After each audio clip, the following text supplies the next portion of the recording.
Hello everyone, welcome to the Color Painting Studio. Today we were going to get our start on doing the good stuff, color mixing. Um, you all had a chance to get your cardstock and to get your templates and your brushes and your paints. Today we will be concentrating on just three colors. So you're going to have your primary colors, which most of you know is red, yellow, and blue. And everything we're going to mix today is from those three colors. Down the line in another week, we might be able to cheat a little and add a couple more colors to the mix. But today, I want you to see just how much you can get just from those three colors.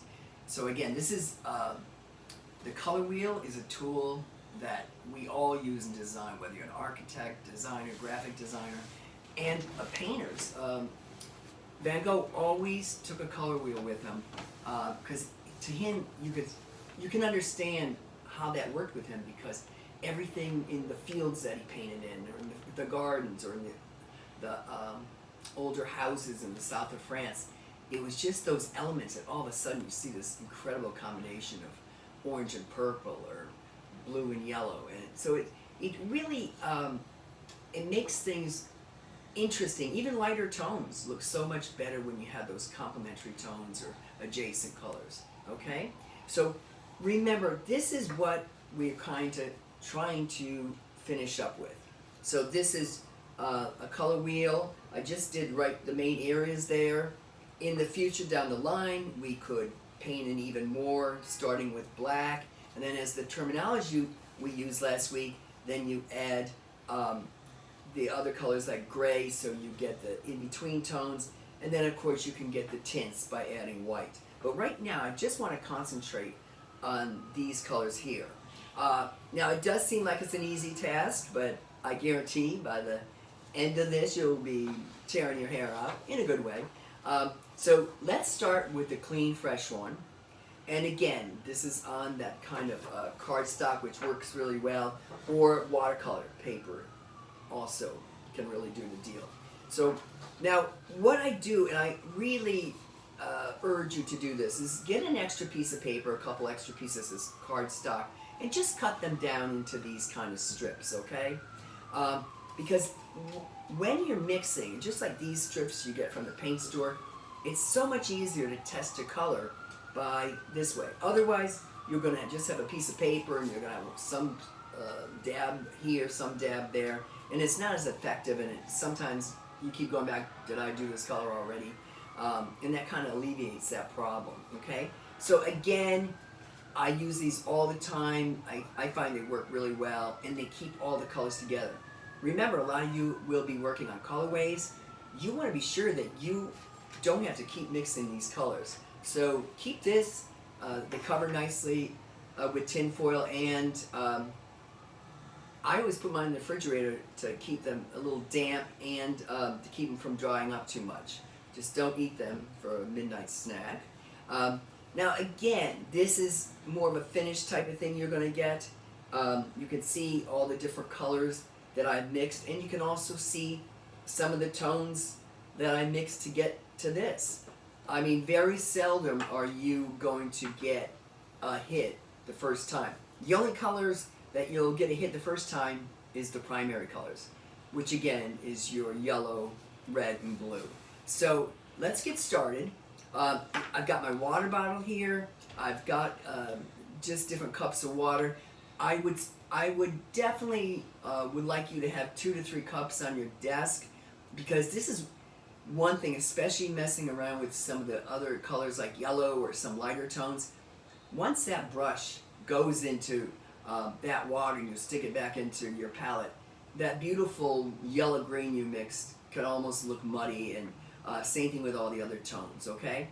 And again, starting this all off is actually the colors, your brushes. So I usually use a number 3, number 5 is usually good, and also for more delicate areas, I like to use like a 1 or 2.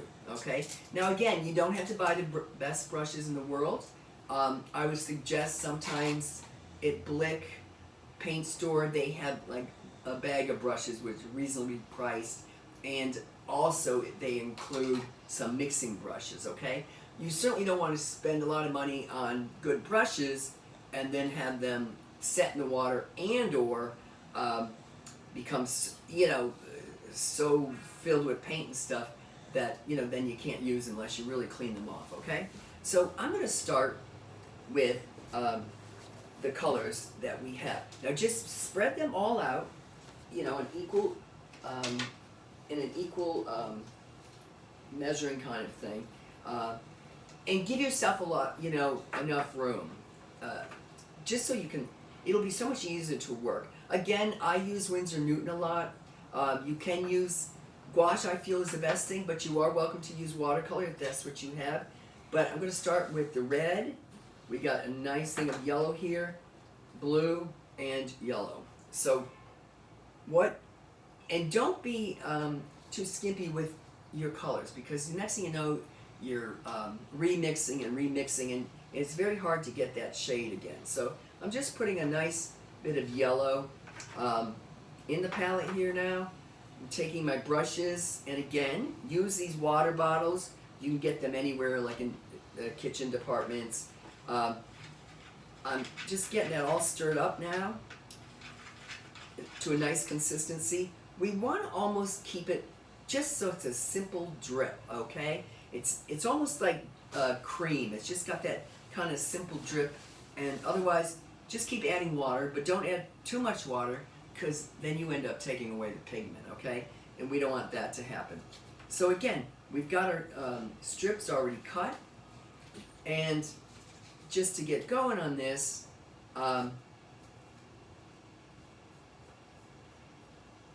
paint that in. Again, this one's not tough because I don't have to worry about, I certainly don't have to worry about it coming straight out of the tube. So again, let's start, next I'm going to add the red. And again, just as a primary red, there's different blues that you can use, but I would just use as close as you can get to the blue. And again, you can see where I'm being very generous with the colors I'm putting in my palette. Now I'm taking another mixing brush and getting these all ready to go to town. You got beautiful reds here. I can see already, and you can see where I just don't have that drip. So we want to get a little bit more water in there. Different colors are going to have different strengths to them, and I added quite a bit of red in there. So here we go. Good. So it's got a nice drip to it. And also, don't be afraid if you find that you added too much water. Sometimes just by painting it over again, that'll suffice. Now remember, it's very important to get these colors, wipe them down. Oh, always have, either a box of Kleenex around or paper towels. But you can see how much paint, just look at this. You can see how much paint, just even after I wiped it. Now I got a beautiful peach here, but that beautiful peach might not be so bright when I'm mixing it with the green, okay? So that's why you're constantly changing your colors, and you're constantly getting new things of water. Again, now we're going to put these blues down and get that right consistency.